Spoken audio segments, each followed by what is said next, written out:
Chandrapur police station इथं एक फसवणुकीचा गुन्हा नोंद करण्यात आलेला.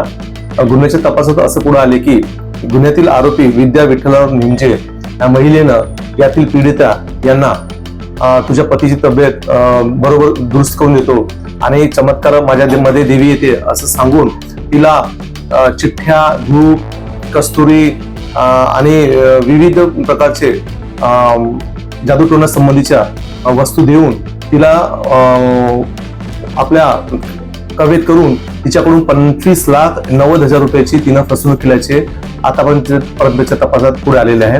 म्हणजे तपासामध्ये शाइस्ता अंजुम शेख वय 44 वर्ष राहणार चंद्रपूर आणि शबनम शेख अशा दोन्ही महिला यांना ताब्यात घेतलेल्या आहे.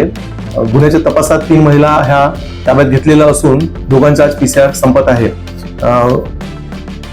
चंद्रपूर जिल्ह्यातील सर्वांना नागरिकांना सूचित करण्यात येते की अशा अघोरी विद्या आणि प्रथाला बळी न पडता यापासून सतर्क राहा आणि अशा खबरेपासून आणि असं कार्य करणाऱ्या व्यक्तींच्या बाबत पोलीस स्टेशन इथं तक्रारी नोंदवा.